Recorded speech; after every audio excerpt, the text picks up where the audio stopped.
उस दिन मैं अपने पति के साथ बाजार गई थी। मैं बहुत दिनों से बाजार जाना चाहती थी, लेकिन वक्त ही नहीं मिलता था। आज रविवार था, पति भी घर पर थे, तो नाश्ता करने के बाद हम लोग बाजार आ गए। अभी मैं कुछ चीज़ें देख ही रही थी कि किसी ने मुझे पीछे से आवाज़ लगाई। मैंने पीछे मुड़कर देखा तो अचानक एक साधु बाबा मेरे पास आ गए। इससे पहले वो मुझसे भिक्षा मांगते और आशीर्वाद देना शुरू कर देते। उससे पहले मैंने उन्हें भिक्षा में 100 का नोट दान में दे दिया। पैसे देकर मैं जैसे ही मुड़ी, उन्होंने मेरा पल्लू पकड़ लिया और बोला, देवी जी, पैसे वापस ले लीजिए। उनकी ये बात सुनकर मुझे बहुत अजीब लगा। ये पहले साधु बाबा होंगे जो पैसे लौटा रहे थे। रख लीजिए, क्या हुआ है? मैंने बोला। मैं डरकर तुरंत पति का हाथ खींचकर बोली, अमित, चलिए घर चलते हैं। मैं बहुत डरी हुई थी। मैं वहाँ रुक नहीं सकती थी और ना ही अब मैं शांति से शॉपिंग कर सकती थी। इसलिए मैं उन्हें लेकर कार में बैठ गई और बिना शॉपिंग किए घर लौट आई। अगले दिन नौकरानी ने आकर मुझसे कहा कि मैम साहब, बाहर कोई आया है और वो आपसे मिलना चाहता है। जैसे ही बाहर गई तो ये देखकर दंग रह गई कि वही साधु बाबा दरवाजे पर खड़ा था।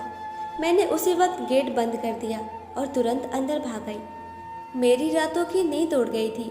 डर के मारे अचानक से आंख खुल जाती और दोबारा सोने की कोशिश में रात गुजर जाती। इसी तरह कई दिन बीत गए। मैं सोचती रहती कि आखिर ये साधु बाबा मुझसे क्या बात करना चाहता है। एक दिन मैंने तंग आकर अपने पति को बता दिया, अमित, साधु बाबा हर दिन हमारे घर के चक्कर लगाता है और बार बार यही कहता है कि वो मुझसे कोई बात करना चाहता है। अच्छा, उन्होंने हैरानी से बोला, अजीब बात है।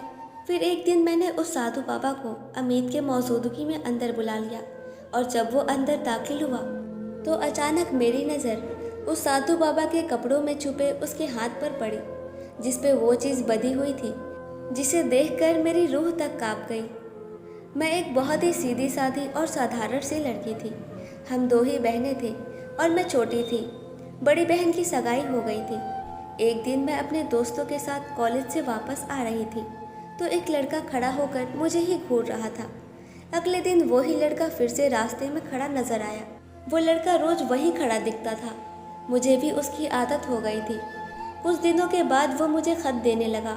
फिर मैं भी उसके खत का जवाब देने लगी। मैं उसे पसंद करने लगी थी।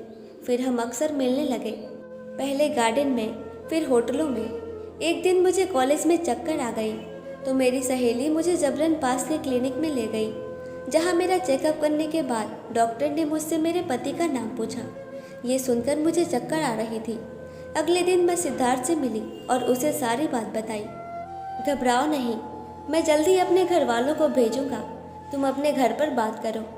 मैंने अपनी माँ को बताया, माँ, मैं एक लड़के को पसंद करती हूँ और मैं उससे शादी करना चाहती हूँ। वो लोग रिश्ता मांगने के लिए आना चाहते हैं। माँ को ये बात सुनकर बहुत गुस्सा आया। वो बोली, अब तुम खुद लड़का पसंद करोगी, यही संस्कार दिए हैं मैंने तुम्हें। खबरदार, जो वहाँ से कोई आया तो। अब मैं क्या करती? अगले दिन मैंने सिद्धार्थ को बताया तो वो सोचते हुए बोला, अब भागने के अलावा कोई चारा नहीं है। मैं बाइक पे बैठकर उसके साथ निकल आई। दूर के एक बंगले के पास उसने अपनी बाइक रोक दी और मुझे अंदर आने के लिए कहा। वहाँ एक उम्रदराज औरत चारपाई पर बैठकर पान चबा रही थी। ले आई लड़की सिद्धार्थ, वो औरत सिद्धार्थ से बोली। सिद्धार्थ ने कहा, मेरे पैसे दो, मुझे देर हो रही है। मैं चिल्लाई, सिद्धार्थ, ये सब क्या है और तुम इस औरत से किस चीज़ के पैसे ले रहे हो? एक आदमी ने मुझे पकड़ लिया। वो औरत उठी और बोली, वो तुम्हें बेचने आया था, तुम्हारा सौदा करके गया है। अब तुम मेरे कोठे की रौनक हो, जैसा मैं कहूँगी वैसा करोगी। सिद्धार्थ ने मुझे बहला फुसलाकर धोखा दिया। वहाँ एक सैली नाम की लड़की थी, वह मेरा बहुत ख्याल रखती थी और वहाँ से भागने में उसी ने मेरी मदद की थी। मैं रिक्शा में बैठकर उसे पता बताकर उसी डॉक्टर के क्लिनिक पर पहुँच गई। मैंने डॉक्टर से कहा कि मैं अबॉर्शन कराने आई हूँ। उस डॉक्टर ने मेरी शादी अपने छोटे भाई से करा दी। वो बहुत अच्छे इंसान थे और मुझसे बहुत प्यार करते थे। मेरा बेटा जब 1 साल का हो चुका था तब उस दिन मैंने सोचा कि इस साधु बाबा को अमित के सामने बुला लूं। जब वो अंदर आया तो मेरी नज़र कपड़े में छुपे उसके हाथ पर पड़ी, जिस पे वही घुंघरुओं की पट्टी बंधी थी जो सिद्धार्थ के हाथ पर बंधी होती थी। मेरा दिल तो मानो धड़कना ही भूल गया था। ये कमीना कोई साधु बाबा नहीं, बल्कि साधु बाबा के भेष में सिद्धार्थ है। अमित ने उससे पूछा कि क्यों मेरे घर के चक्कर लगाते हो, मदद चाहिए? वो बोला, मैं बहुत गरीब हूँ सरकार, मुझे किसी काम पे रख लो। अमित ने कुछ पैसे देकर उसे जाने को कहा, ये कहकर कि काम होगा तो रख लूँगा। अमित के काम पर जाते ही मैंने उसे गेट खोलकर पूछा, क्या चाहते हो? उसने कहा कि वो कोटा छोड़ चुका हूँ, उसे पैसे चाहिए। मैंने उसे पैसे दिए, लेकिन अब उसके ब्लैकमेलिंग में नहीं आऊँगी ये सोच लिया, और अगली बार उसे पैसे नहीं दिए। वो धमकियाँ देता रहा। अगले दिन वो फिर आ गया। मुझे बताया कि अमित को बता चुका हूँ कि तुम क्या हो। ये सुनकर मैं काँप उठी। मैं अपना बदला ले चुका हूँ, अब क्या करेगी?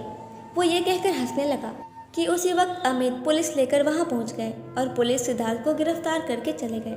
अमित मेरे साथ अंदर आ गए। बोले, रीमा, मैं ये सब पहले दिन से ही जानता था। ये सुनकर मैंने सिर उठाया तो बोले, हाँ, मेरी बहन ने मुझे सब कुछ बता दिया था। मुझे तुम्हारे अतीत में कोई दिलचस्पी नहीं है। तुम मेरी एक अच्छी साथी साबित हुई हो। मुझे तुमसे बहुत प्यार है, बस इतना याद रखना और हमेशा मेरा साथ देना। उनका मैं जितना शुक्रिया अदा करती उतना कम था। मैंने सुकून भरी सांस लेकर अमित की तरफ देखकर सोचा, दुनिया में आज भी ऐसे अच्छे और महान लोग मौजूद हैं जैसे ये भाई बहन। मेरी उन तमाम लड़कियों से गुजारिश है कि जवानी में कोई ऐसा गलती ना करे जो आपके माता पिता का सिर शर्म से झुका दे और आप भी सारी ज़िंदगी बदनाम होकर रह जाएं। कहानी पसंद आई तो कमेंट बॉक्स में कमेंट करके ज़रूर बताएं और ऐसे ही कहानियाँ सुनने के लिए चैनल को सब्सक्राइब करें। Thank you.